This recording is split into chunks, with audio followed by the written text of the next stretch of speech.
Hi, this is Hillary, aka Scuzzy. I'm here making a video for Kevin from Canada because he doesn't have enough time to watch The Walking Dead, and if you saw the little conversation in the thread of randomness, we had a little conversation, and I decided to do this, do a little retelling, reenactment.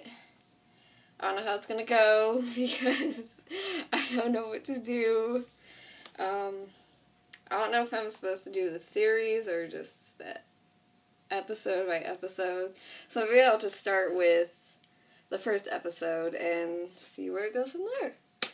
Okay, so first it starts out, you see a car driving down the road, and Rick Grimes is driving that car, and he's running out of gas. So he has to stop and try and siphon gas from any turned over cars. And you see the street, and there's like a couple of cars and like trucks and turned over, and they look like they've been set on fire, and you can tell something's not good or some shit went down. And so he goes to this gas station. There's a little sign that says, "Sorry, no gas," or something. And there's cars everywhere, and there's obviously people had camped there or something. And because you see like stuff out, like barbecues and clotheslines, and in a couple of cars there's some dead bodies, and they're all like, and so he's walking around, and he's carrying a little gas can, and he starts to hear some like shuffling feet, and so he crouches under the car, and he sees the little feet. And he looks up, and there's this little girl walking around, and she's wearing a little bathrobe, she's got little slippers on, and she bends down and picks up this little, like, raggedy teddy bear, like this. This is a teddy bear. And, so he's like, little girl, like, are you okay? I can help you, I'm a cop. And she turns around, and half her face is like, ah. And because it's torn off and she's a zombie. And she starts like shuffling towards him, because they don't really walk, they shuffle. That's not really shuffling, I don't know what I'm doing. And he's like, oh shit. And then he points his gun and shoots her. And she flies back, and her brains just go all out. And it's just really fucking gory, but it's a really, really awesome start. This is like the first, 5 minutes of the pilot, and I think that's pretty cool, and that really catches your attention, and you see this look on his face where he's just like, ugh. And because he's still having a hard time comprehending this new world, and you'll find out why.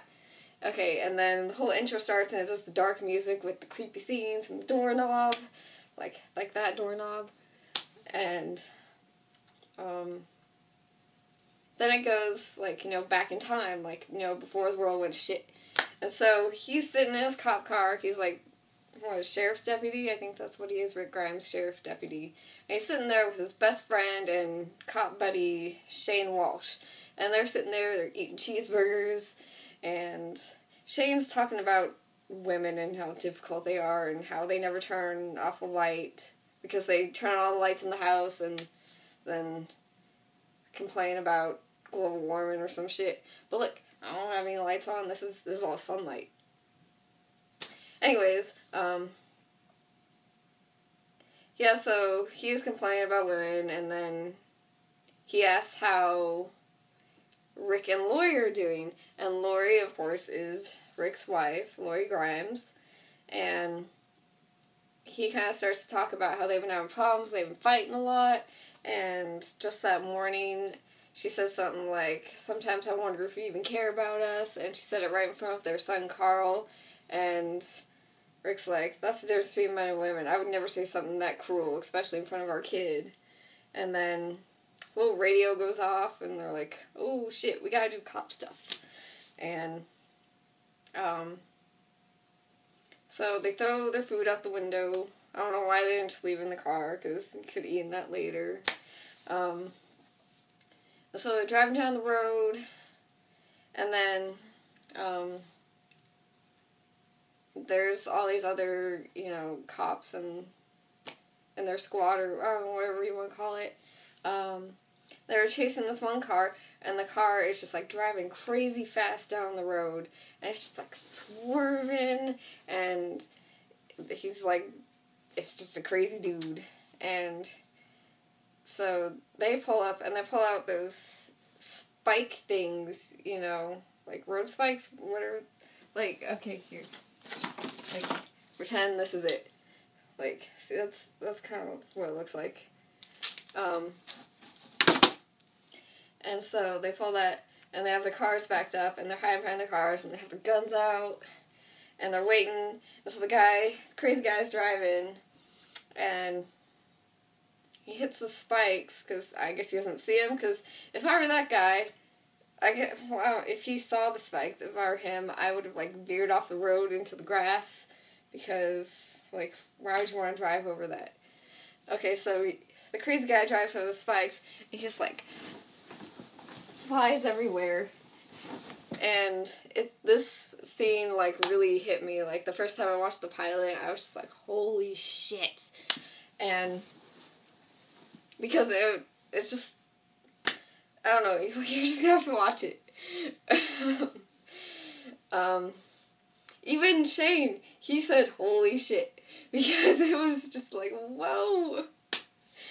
Because the car just flips, and just the kind of silence with the sound of the metal grinding on the road, like, and toppling over into the side of the road and the grass, and it was just, this show is just so cinematic, and it's just so visually good. Like, aside from the writing, the acting is visually amazing. Okay, so then they're waiting, and the driver comes out, and he looks like some crazy Mexican dude, I don't know, and he just, like, and he's shooting, he had that face, and so they're shooting back at him, they shoot him, and he's like, and, so he falls to the ground, another shooter comes out, I think with, like, a shotgun, like, what, big long guns, shotgun, right? I don't know guns, and so, they shoot him too, and then I think it's all over with. No, wait. Before that guy dies, Rick gets grazed in the shoulder, and it, like, flips him back a bit. And it was just like, whoa, ouch, that hurt. And then Shankler was like, man, I got so scared when you got, whatever he says, chipped or stuff. Whatever the fuck he says. And he was like, yeah. And then Rick turns to him and was like, don't you dare ever tell Lori that happened. Like, this never happened. Because he doesn't want to worry his wife. Because he just got grazed. But still, if I heard my husband got touched anywhere with a bullet, I'd be pretty upset. Hi, kitty. Want to say hi? Come here. Okay. Pause. This is Kitty.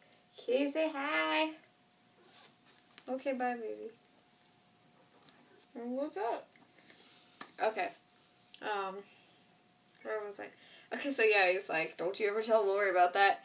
And I don't know where this third guy comes out of the car that they didn't know about, because, that's just how it always happens.